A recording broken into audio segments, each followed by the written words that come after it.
ప్రపంచానికే కాదు police department కూడా తెలుసు ఆయన్ని ఎంత దారుణంగా చంపారో కళ్ళారా చూసాము మేము అక్కడ చనిపోయినటువంటి ఆ వ్యక్తిని.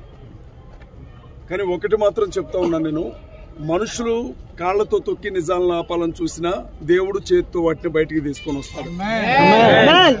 ఒక్కటైతే చెప్తా ఉన్నా, వదినమ్మ వదిలిపెట్టొచ్చు, క్షమించి అధికార ఒత్తిడికి లోబడి ప్రభుత్వాలు వదిలిపెట్టొచ్చు దోషుల్ని, కానీ ఎట్టి పరిస్థితుల్లో వాళ్ళెవరో మేము ఫైండ్ అవుట్ చేసి బయటికి తీసుకుని వస్తాం. రెండవది, ప్రవీణ్ పగడాల గారితో పాటు అజయ్ బాబుని చంపుతామని అంటున్నారు కదా. నేను ఇవాళే కాదు ఇంతకు ముందు నుంచి చెప్తా ఉన్నా, హమారా ప్రసాద్ ఒక స్టేట్మెంట్ ఇచ్చాడు, నెక్స్ట్ చచ్చేది నువ్వేరా ప్రవీణ్ తో పాటు అని. నేనేమంటున్నానంటే, వాడు బురద పందికి తక్కువ, ఊర పందికి ఎక్కువ.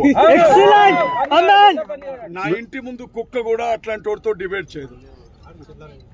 ప్రవీణ్ అన్న కుటుంబం తెలంగాణలో ఉన్నంత వరకు ఆవిడ మన ఇంటి ఆడబిడ్డగా భావించి ఒక కన్ను ఆ కుటుంబం క్షేమం కోసం అటువైపు వేసి చూడాల్సిన బాధ్యత మనది. ఆ తల్లి ఇంట్లో ఇప్పటికి జరిగిన కీడు చాలు. నేను చెప్తా ఉన్నా, ఆ పసిబిడ్డను కూడా చంపడానికి రెక్కీ చేశారు అన్న వార్తలు ఉన్నాయి మా దగ్గర. అవునన్నా, ఆ భయంలోనే అన్న చివరికి ప్రాణాలు పోగొట్టుకున్నారు. ఏం జరిగిందో దేవునికి మాత్రమే తెలియాలి. రేపెట్టి పరిస్థితుల్లో పోస్ట్ మార్టం రిపోర్ట్ వస్తుంది. అందులో కానీ ఏమైనా తేడాగా రాజమౌళి గారు రాసిన కథలాగా సినిమా స్క్రిప్ట్ గాని బయట పెట్టారు అని అంటే మాత్రం తర్వాత క్రైస్తవ సమాజం ఏం చేస్తుందో చేసి చూపెడతాం. చాలా ప్రాంతాల నుంచి, కర్ణాటక కావచ్చు, ఆంధ్ర కావచ్చు, అనేక రాష్ట్రాల నుంచి అన్న కోసం ఇక్కడికి వచ్చారు, తమిళనాడు నుంచి.